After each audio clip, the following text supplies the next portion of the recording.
নমস্কার।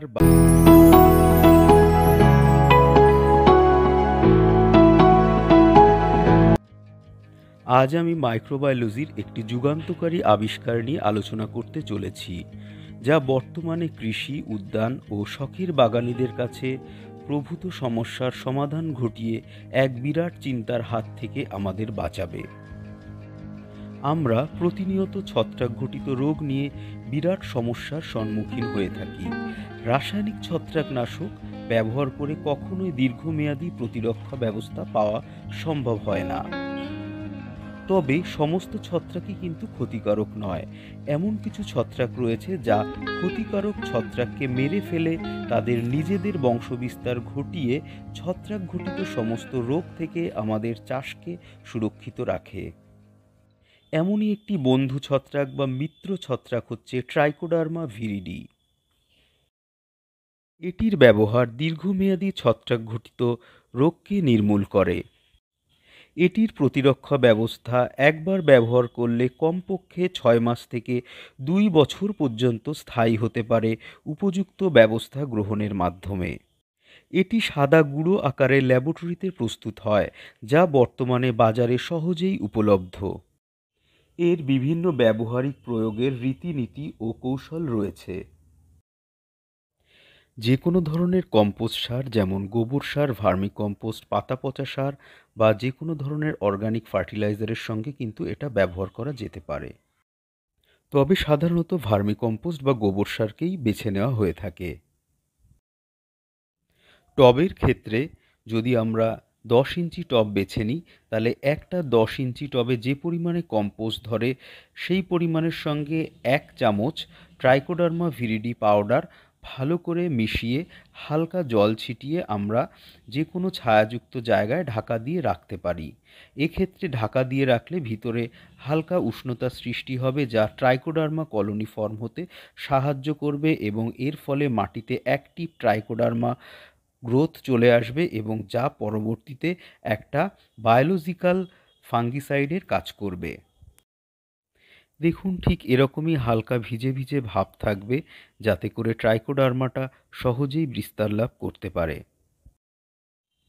এভাবে হালকা চাপা দিয়ে রাখতে হবে।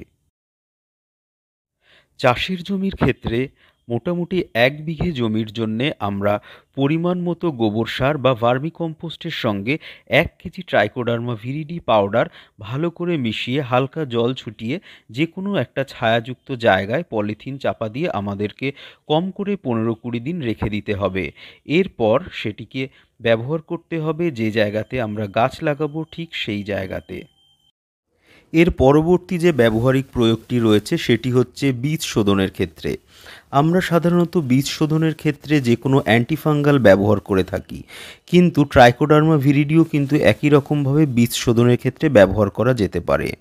এর ব্যবহারিক প্রয়োগ প্রায় একই রকম। সামান্য ট্রাইকোডার্মা ভিরিডি পাউডার বা পরিমাণ মতো ট্রাইকোডার্মা পাউডার নিয়ে কিন্তু আমরা বীজের গায়ে লাগিয়ে দিলেই কিন্তু এই কাজটি সম্পন্ন হয়। পরবর্তী যে ব্যবহারিক প্রয়োগটি রয়েছে সেটি হচ্ছে গাছে সরাসরি স্প্রে করা।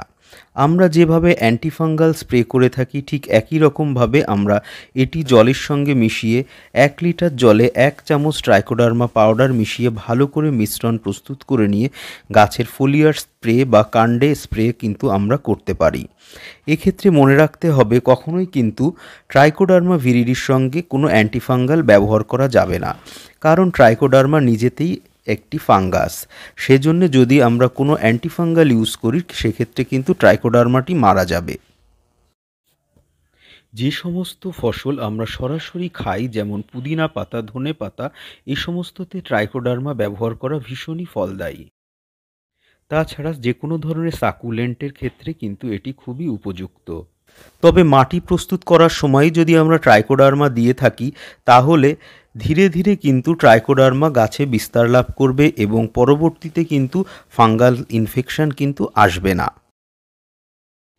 যে ধরনের গাছগুলোতে সহজেই ফাঙ্গাল ইনফেকশন হয় বা ছত্রাক ঘটিত রোগ হয়, যেমন ধরুন আপেল গাছ, বিভিন্ন ধরনের ক্যাকটাস, সাকুলেন্ট, তাছাড়া ইনডোর প্ল্যান্ট, অর্কিড, কিছু রেয়ার এবং এক্সপেন্সিভ বোগেনভিলিয়া এবং অর্কিডের ক্ষেত্রে কিন্তু এটি বিশেষ ফলদায়ী। অনেক ক্ষেত্রে আমরা দেখে থাকব যে তুলসী গাছে কিন্তু খুব সমস্যা হয়, পাতা লাল হয়ে যায়, পুড়ে যায়। এক্ষেত্রে প্রথম থেকেই যদি আমরা ট্রাইকোডার্মা ভিরিডি পাউডার ব্যবহার করে গাছ লাগাই তাহলে কিন্তু এই গাছ এই ধরনের সমস্যা থেকে মুক্তি পাবে। তাছাড়া ইনডোর প্ল্যান্টের ক্ষেত্রে এটি বিশেষ কার্যকারী। সিডলিং গ্রোয়িংয়ের ক্ষেত্রে বিশেষ করে অ্যাডেনিয়াম বা এই জাতীয় যে কোনো ধরনের রসালো গাছ যেটাতে ছত্রাকঘটিত রোগের পরিমাণ খুব বেশি হয় সেটিতে বিশেষ কার্যকারী ভূমিকা পালন করে ট্রাইকোডার্মা ভিরিডি। বন্ধুরা, দেখতেই পাচ্ছেন এই ফিটোনিয়া গাছটি যেটি আগে থেকেই খুবই সমস্যায় ভুগছিল, কিন্তু ট্রাইকোডার্মা ভিরিডি ব্যবহারে গাছ কিন্তু আবার নতুন করে স্বাস্থ্যবান হয়ে উঠেছে। পরবর্তী যে ব্যবহারিক প্রয়োগটি রয়েছে সেটি হলো মাটির সঙ্গে সরাসরি ব্যবহার করা। এক্ষেত্রে মাটিকে হালকা জল দিয়ে ভিজিয়ে নিয়ে ট্রাইকোডার্মা পাউডার মাটির সঙ্গে কেবলমাত্র মিশিয়ে দিলেই চলে।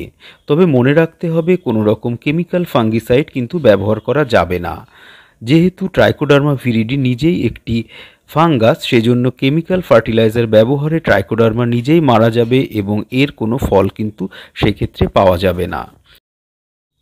ফুল, ফল এবং শাকসবজির পাশাপাশি যে কোনো ধরনের হর্টিকালচারাল অ্যাক্টিভিটি যেমন কলা, আপেল, পেয়ারা, বেগুন প্রভৃতি চাষে কিন্তু বিশেষ ফলদায়ী ট্রাইকোডার্মা ভিরিডি। বন্ধুরা, ভিডিওটি যদি ভালো লাগে তো অবশ্যই একটি লাইক করবেন। চ্যানেলটি সাবস্ক্রাইব করা না থাকলে সাবস্ক্রাইব করার অনুরোধ রইল। সঙ্গে থাকার জন্য সকলকে ধন্যবাদ। নমস্কার।